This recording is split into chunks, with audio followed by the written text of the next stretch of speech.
All right, how's it going, everyone? This is Modified Classics. David, we're back at it again with Savon. We're gonna talk about how tariffs and inflation are impacting the market, right?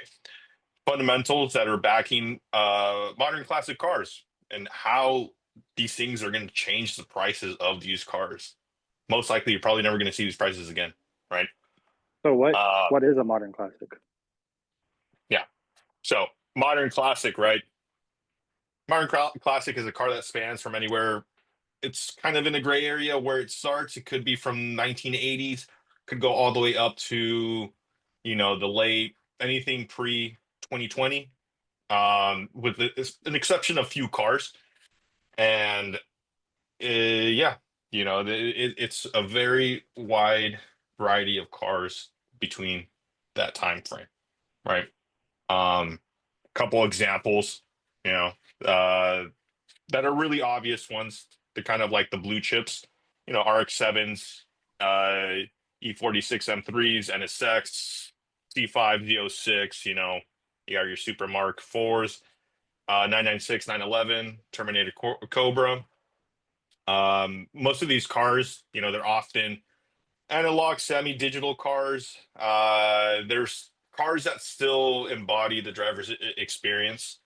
Things that we try to look for, are very, culture-oriented cars, as well as limited production cars. We like to dive into, things that are specialty Right, colors, right? right. So And that's what makes yeah, them cool. That's what makes them important. It draws to the emotion and the connection and experience to the vehicle versus something newer that's just not as connected or interesting, right? right. So what we're going to talk about today is how the new tariffs that they're going to impose might impact some of the automotive market when it comes to resale values or even replacement parts or sourcing, right? So Yes. how do you see some of that being impacted? So it's funny, man. I almost feel like a lot of this stuff has just landed on our laps, right? A lot of our arguments behind these cars has been a little bit driven more to rarity and, like I was saying before, color, specs, all these things, and the culture itself. Now we actually have economic fundamentals that are, you know, At falling play. on our desk and further like pushing, this rocket fuel of prices that at any moment realistically can just start skyrocketing, right? So, I mean, let's dive into it. It's like 2025 has been an interesting year when it comes to economic, fundamentals, tariffs being that big word that everyone is talking about and very scared of, um, which I think I is mean, really interesting. It's funny actually because it's like you see a lot of volatility in the market, right? And it's distracting a lot of people away from assets like these modern classics. I believe that our thesis is still true, right?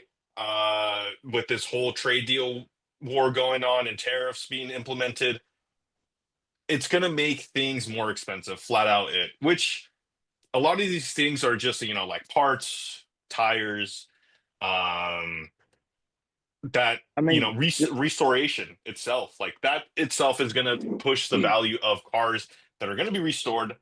And when they get resold or whatever, it's going to push the price up, or just cars that were just unmolested, right? So, I yeah. think if you kind of take a step back and you look at things a little bit more big picture, sort of say it shouldn't be a surprise that every new administration there's a level of uncertainty and changeover of how things are operating. It seems like recently especially since COVID, it's been more obvious how much of a global market there actually is. Um, Right. so now you're starting to see kind of the echoes of that. Um, Yeah. and then I think what you'll start to see is a little bit less volume coming into the country for imports, just because things like pre-COVID, shipping containers, you could ship a 40-foot container for like 2,500 bucks. That went up to like five Mhm. grand. So that's just a baked in additional cost for your import exports, right? Even for just car stuff. Um, Now, I think some of the stuff that you could try to do to kind of get around or curve that, and it's almost like this is why these cars are so kind of hidden in plain sight is because while all the talk is going on mainstream about 2025 quotas, Mhm. 2026 quotas, what's going to come into the country, what's not, who's going to offer what new platforms are coming out. There's already uh, talks about there being like 1.8 million less car sales by 2026. Mhm. And that's for the new market, but that doesn't include anything for the used market. So how much of the new market customers are going to shift over to the used market, right? And that might even be like 2015 models, 2016 models. It might not be something like a 2005 or a 2010 model like we're looking at, for the more modern classics, right?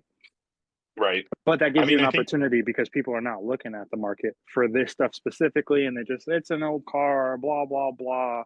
Who cares? It's 2010. But depending on which platform you're looking at, what application you're looking for, you really yeah. can't find a comp, a modern comp, brand new from any manufacturer, right? Right.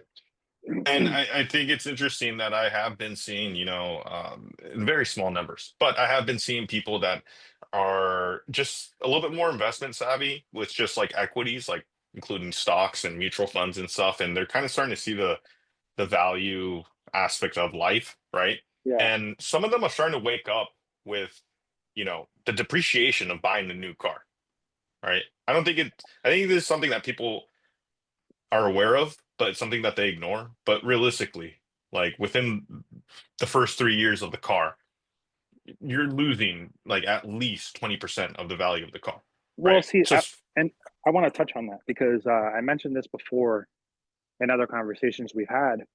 mhm, Um, Pre-COVID during and then COVID, right? It was like they were giving out loans 110% LTV, so loan to value, right? yes, And then they right, bumped it from 110 to 130. So you already hmm, have a additional 20% uh upside down or depreciation curve built into that, right? So it's like exactly, how much of that are we going to start to see on new models? And every single year they keep upping the price. It was like the Mustang, for example, is like you could have got a base model 2015 S550 GT track pack performance for like 31 grand, 31 and a half right, grand. yeah, Something like a S650 modern is going to be $10,000 more, right? So hmm, it's the same exact car, just, a little bit more tech, different fuel system, a couple little different things, right? So it's like yeah, within the half generation, just a facelift model essentially, you already have like a $10,000 bump. exactly, So it's like what made this car so much more valuable from the facelift, from pre-facelift to account for that $10,000 curve, you know. hmm, Um, and that's not even including the weird stuff that dealerships do sometimes with like market value assessments, sticker add-on where they put 5 grand on top of the sticker, right? right. So if I, go ahead. yeah, no, I just kind of wanted to take that with like just comparing of other price actions that you see in other markets, and it's like you see the similarities in this one as well, right? It's like it's not there's new cars that come out, and I'm gonna kind of say the EVs that ended up like kind of stealing the spotlight of what's happening in the automotive world and being the cool new thing on the street, and a lot of people wanting to go for that, right? And obviously, the price tag on these things, yes, I understand that there's affordable versions of like Teslas and stuff like that, but they don't sell those in the beginning. They sell the most expensive package first, and then they end up releasing the cheaper packages later, right? But the point is that like when they end up releasing a price, right, for whatever it is, whatever the new thing is, it kind of moves the price of everything else. Markets tend to like move together, and I see that with like I saw that with cryptocurrencies and equities itself, right? um I remember this being like a thing where back then the thing that they complained about cryptocurrencies is that they were way too volatile, right? It's the funny thing is that like now I see that in just normal equities, like equities, like they move and they swing all the time. Right, And which we so talked the about thing before. It's is, like right, it seems like now the response time from whatever the trigger is to the actual yeah, market response seems to be shrunk down Yes. by a lot, right? It used to be months and months and Right. months. You'd have to wait maybe a quarter or two. You'd see a little bit of Right. a movement, and now it's like weeks and sometimes a week or three Right. days before the market Yeah. moves pretty heavily, right? Yeah. Um, And and so like going back to the whole loans of what you were talking about earlier, touching back on that, right? And it's like it's almost like that all like in general, the whole automotive market, the brand new cars, like they're all moving, like the price is like moving ever so much higher together, where it makes it like out of reach for like middle to lower class people, right? And that's where you start seeing them take on these outrageous loans for these cars and stuff. So just having that dynamic on that side where it's like you have this depreciation that's like unimaginable, right? You start having people that are waking up and they're right, like, okay, I'm going to start buying stuff outside of that depreciation curve. And where right, you're buying a car that's like 3, 5 years old and it's still nice, right? It still has tech. And and they start seeing that and there's even some that deviate further than that, which is what we're focusing on. It's the modern classics, right, right. you And know? getting back to the more general markets, right? It's like Exactly.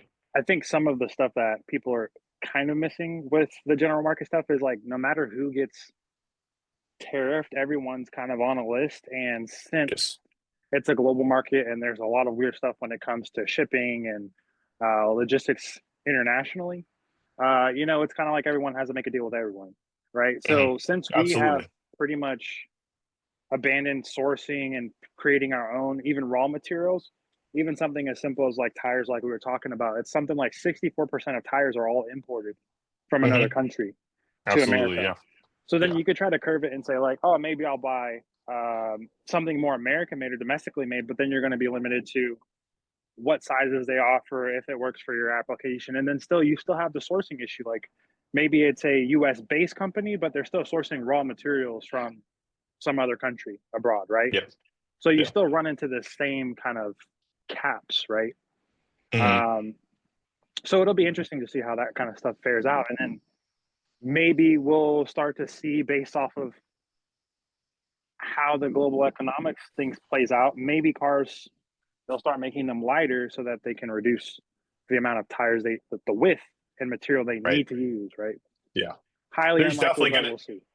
there's doubt. I mean, yeah, you're right. It's a very speculative like viewpoint of it, but at the same time, it's like I don't think it's that far out there because you've seen how I mean, this is our basis of what modern classics are, right?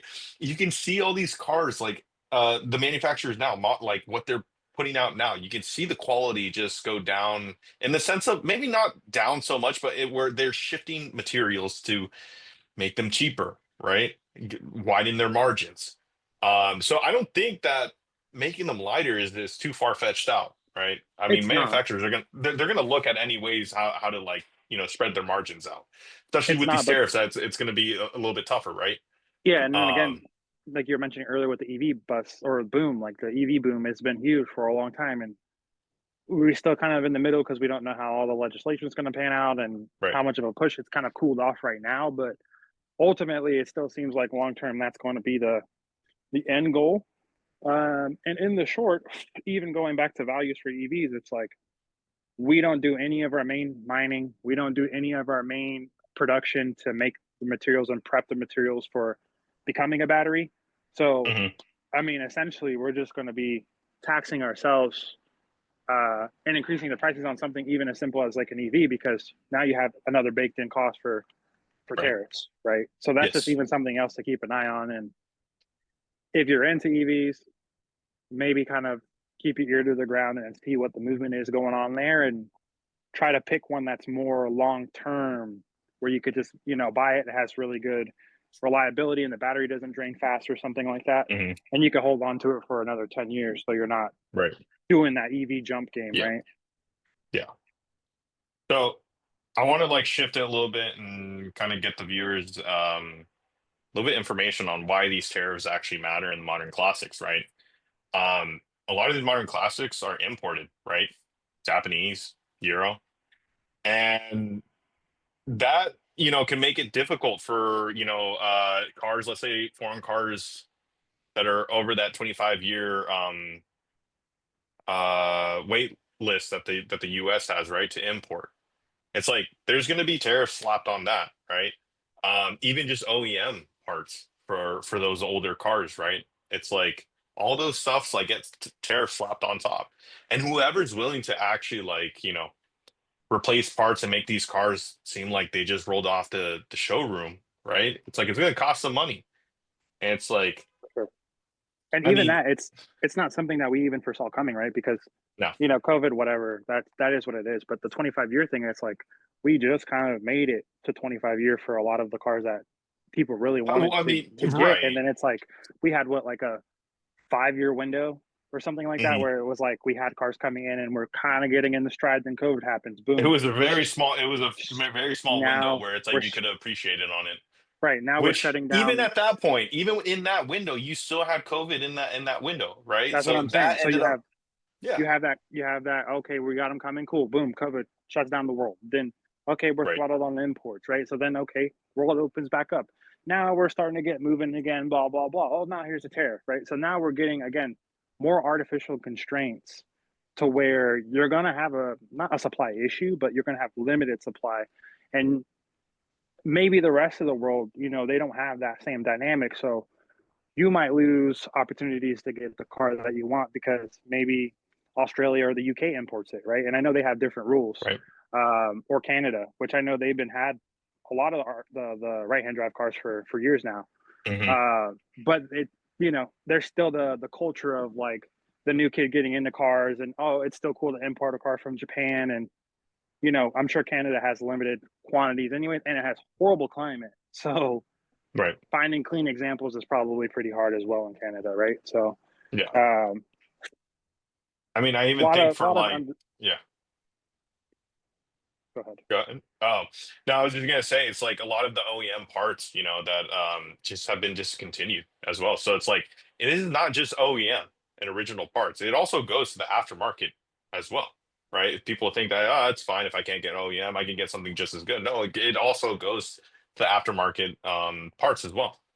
Yeah, Um, so you go into your AutoZones or your O'Reillys or your Napa Auto Parts. Those are imported, or sometimes they're it's funny, refurbs. even for the parts that are for domestic cars, they're imported. Exactly, exactly. It's like, so it's, you're not even like escaping it by saying, well, I'm just going to drive domestic. No, it's like a lot of those parts come from China. If you're going to And, AutoZone, they come from and China. that's even the funny part about the new cars too, because it's like, oh, Ford's doing this promotion where you get employee pricing, and it's like, yeah, that's just like a thing going on right now, Right. to try to probably front end sales so that when all these tariffs hit and all this other stuff happens, they kind of front ran it, right? Hmm. But it's like, what is the tariff, and to what level, and how many, what percentage of the car has to be made in America, right? Because it's like Right. almost all the ECUs are Bosch or Delphi, right? Exactly. That's all import stuff. The Right. tires, a lot of the times, again, import stuff. Hmm. Your braking system, that's all import stuff, right? So it's like, how much of the components of the car needs to be made here in America, or does it need to be assembled here in America, right? Because it's like Right. even Toyota has them in the Tacomas, like, and the Tundras, I think, in like Baja, Mexico, right? So it's like they have American or North American plants, but they're not in America, right? Yes. So it's interesting to see you can't even do something as simple as like, oh, I'll just buy a Ford or a Chevy or a Dodge because it's all import stuff too. So it's in a way almost like pulling the veil back to like, well, it's not really that domestic, is it? Right? Yeah. Yeah. And I mean, a lot of these modern classics, man. I mean, and it's like you find this even with cars that you buy now. So it's like I said, it's not, for people out there that might be interested or even might just have the argument of like, well, this is why we buy a new car and stuff. No, every car is gonna have common failures, right? And it's like that's something that why the prices on these older cars are gonna change, right? Like, I mean, just even with the FD RX-7, I mean, Apex seals coming from Japan, as well as the ECUs. And with the E6 E46 M3, you got the SMG pump, interior plastics, all that stuff comes out of the US.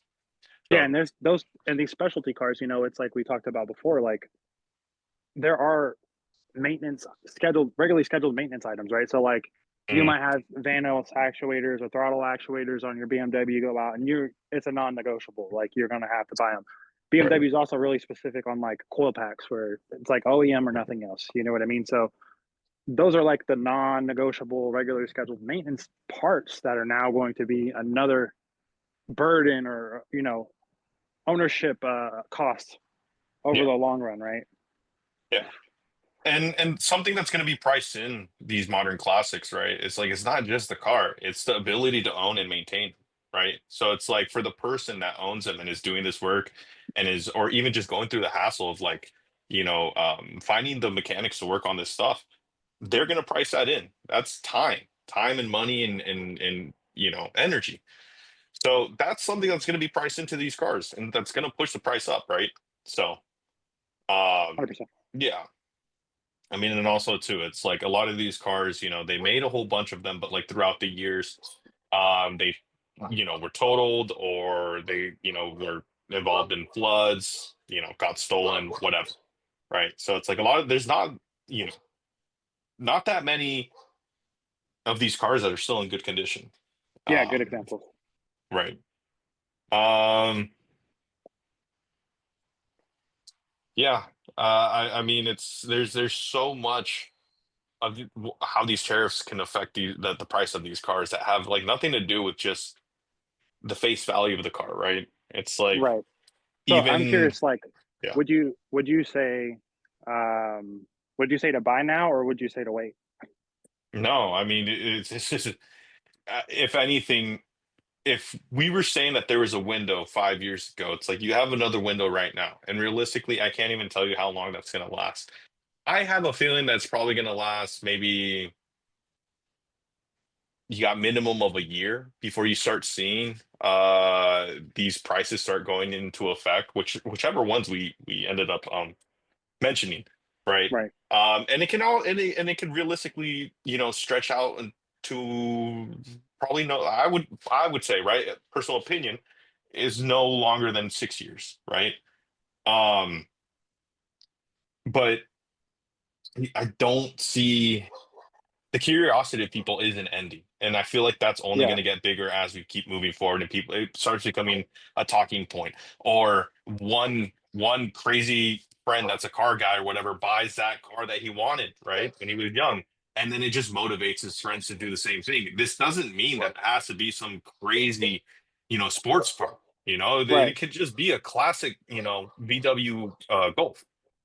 Well, see, so for me personally, I'm always going to be like people always try to time the market, and this is like you said with any other equities or anything else. There's always a conversation about timing the market, and you almost never can correctly, right? So it's like Right. when you need to make the most money, you're probably not in position to buy or sell. You don't want to sell Right. where you can't buy, right? So I Right. think the biggest thing is like we talked about before, intention and positioning, right? So if you're in Right. the position to buy, you should have been looking at the market and should still be looking at the market actively to make Right. sure I that do. Yeah. you can you have a sense of what's going on up or down, right? And availability. So it's like here's a scarcity thing, right? Okay, Hmm. yeah, maybe this car's not that rare, but let's just say you want two things, exterior color and interior color. Now you're competing Hmm. with the rest of the market and what's available for sale that's not owned or forgotten about or crashed or totaled or whatever for that car, for that trim option. So then now instead of you getting your first pick, you might have to go to pick number two and compromise on Right. the interior, compromise on the exterior, or a couple features that you really wanted, right? Uh, Yeah. for a more modern car. So that's the part of the stuff of like, if for nothing else, listening to this podcast is like just being a little bit more intentional about buying your cars so that you're not like, oh man, I wish I got that sunroof. Oh man, I wish I got Yeah. that one feature, right? Because that's the stuff that's going to eat at you. And since cars are so Yes. expensive now, anyways, it's like just wait, find the one you Yeah. want, be intentional, and buy it because you're not going to skate the market price. You're not going to skate the interest rates if you're getting financing, right? So you might as well make a good one shot purchase, right? Right. So I want to kind of step a little bit. to the side of the tariffs and just kind of give an example of how easy that the prices of these cars can just explode and just like that, right? So coming from like traditional finance, right, is people buy, shares of companies, pieces of companies, 100, 500 million at a time, right? They just fat finger in and they buy a chunk of a company. These are Right. people that it's like they're not, that's not their life savings. It's like literally probably 2% of their net worth. Right. For them to end up finding a car that they like, right?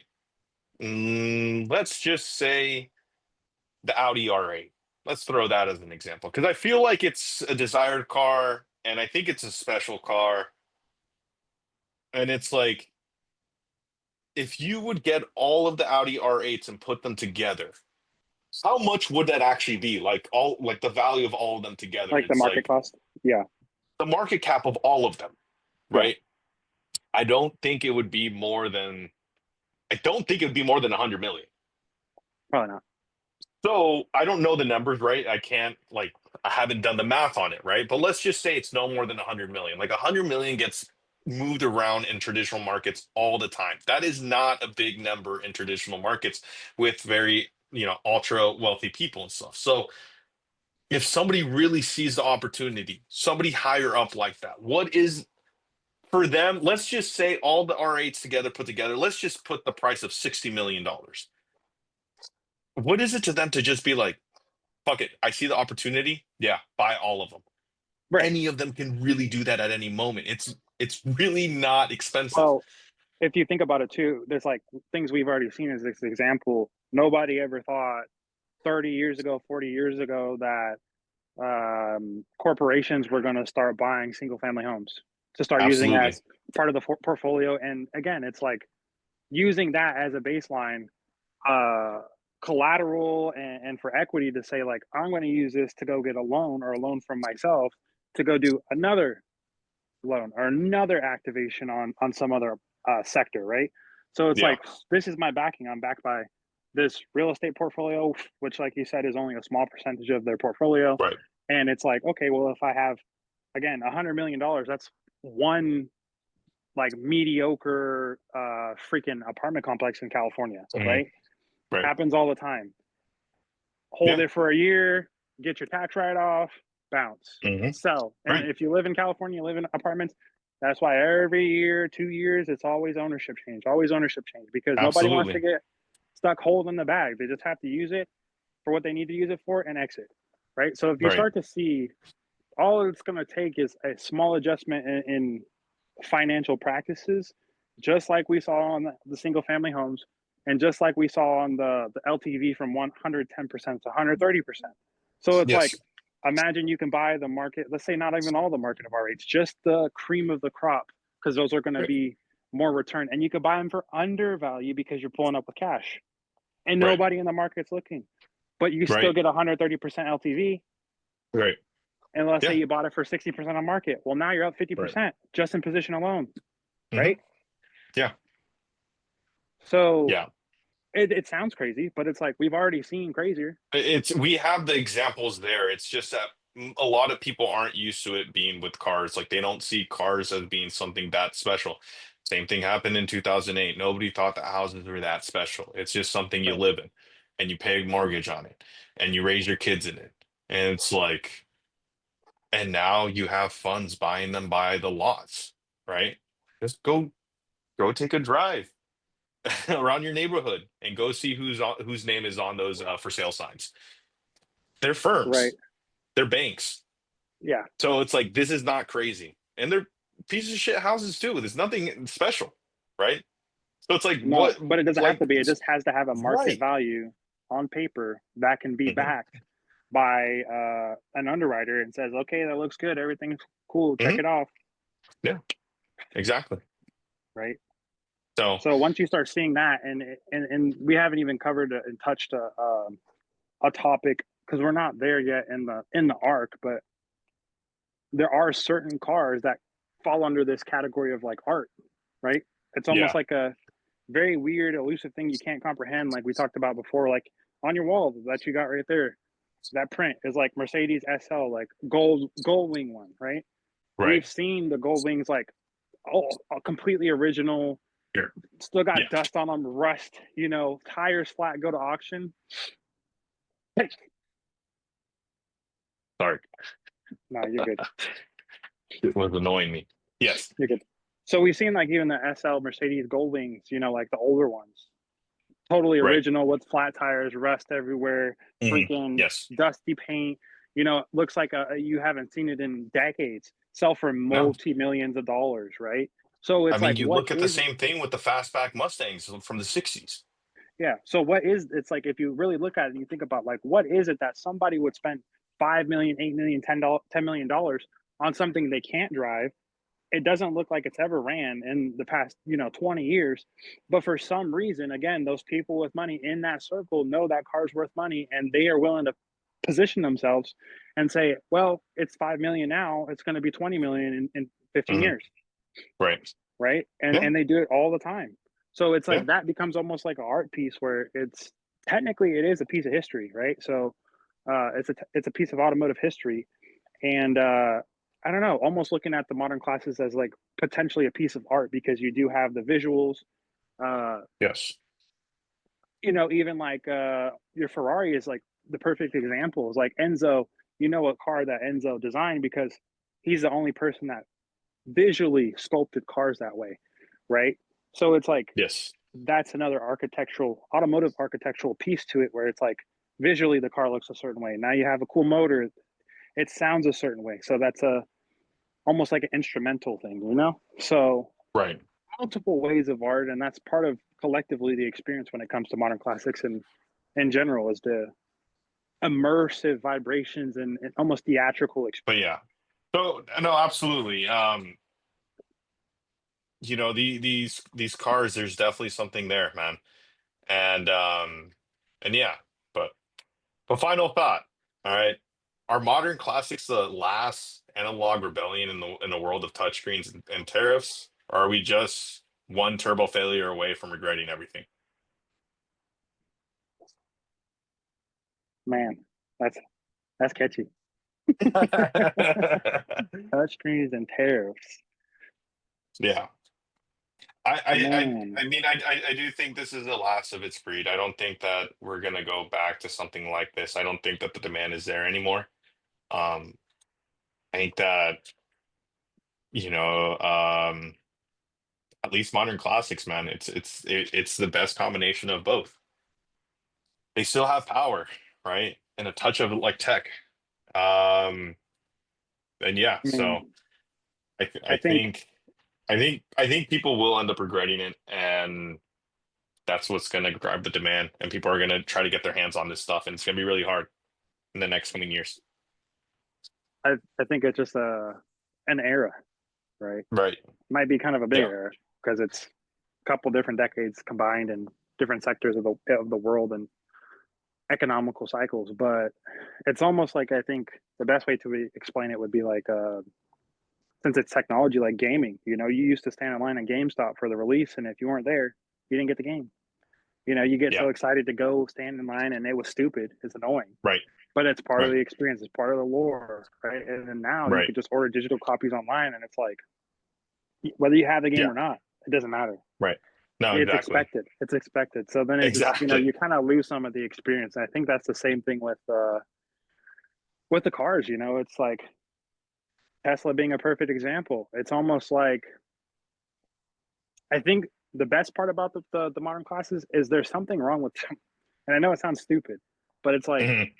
if we're still humans, so we're wired to look for these problems and flaws and all this other stuff because it kind of brings meaning and experience. But it's like if you get in a Tesla and it's perfect, yeah, it's fast, yeah, it's got touchscreen, yeah, it's quiet-ish, right? What is there to experience? Well, I think that that goes along with like the whole thing about the AI imaging, and it's like something that I ended up seeing from an example that they said that like the best AI art is the ones that have imperfections in them, right? So it's like the opposite, right? And I think it's a modern classic is the same thing. It's that like there's something wrong with him. That's what makes him great, right? Yeah, Because AI art, you tell it to make you a dog or whatever, it's going to make you like the perfect dog, but that's what makes it not great, right? yeah. I would say the Um, only caveat to that, and the only car I know, just based off of what everyone kind of talks about and how the owners act about them and how they're always presented in the lap times, is like the newer generation Porsche GT3 RSs. Like mhm, they're the most modern yet still analog, capable while using technology, but not as the compromise to make it boring, right? right, It's the only car that kind of seems to escape all the rules per se, and it does right. everything great. So And I think like just as a generalization, like that's what has made that the GT3 RS like the GOAT in a sense. Like I don't care about them. Like they're cool. It's hard not to like them, but it's like I'm not trying to be like fanboy about them or it's not anything. it's But not your personal thing. right. But like Porsche said that they don't want to go like they don't want to deviate from that, and it's like you definitely see it. You can hear it, right? It's in the exhaust tone, and it's like that's why I feel like that's why people really like that car a lot because it's really hard to 100%. find. It's still very mechanical, It's very even mechanical, though and yeah, it's been curated to like, going back to the art thing, like it's been curated so I could literally say, "Oh, you're into cars," or you're not that into cars, you just kind of think they're cool. No matter who you put in there, they're all going to have that same experience. Like, man, this is like next level, right? yeah, They're going to understand what the design thought process was by just driving the car and just being like, I could totally understand why somebody would build this, you know? right, yeah, exactly. All right, man. I think we're gonna wrap this up. So to our viewers, I hope that it was informative, right? The stuff with the tariffs, don't take it lightly. Don't when you see the TV, I wouldn't even get spooked. Just expect that things are going to continue going up, right? As long as it takes, it doesn't matter. It's like hell. They even said that these tariffs that are implemented now that push the markets up, they're only there for 90 days. Then they're going to change again, right? They're going to have talks again, and my guess is that they'll probably go higher. That's what I'm just going to say, right? Oh, So it was nice having you guys. Check out our socials. We post a lot on there, just a lot more fun stuff, right? And like always, is not financial advice. We're just two blokes talking, you know, two roadmen. and But yeah, this is the whole point. This is the whole point with such a stressful world, you know. Sometimes you just need a little bit of escape. So you yeah, go outside and you turn your car and you go for a cruise and you just right. zone out. You just vibe, Yep, you know. So go buy that exactly. modern classic. Absolutely. Save the cars, man. Drive it, experience it, keep it, pass it down to your kids. Let them know that this was a time to be alive, that Facts. this was the peak of automotive history, right? Facts. But we'll see you guys next time. Be sure to subscribe, turn on notifications, give us a thumbs up, and we out. 2 thumbs up. Two thumbs up. Deuces.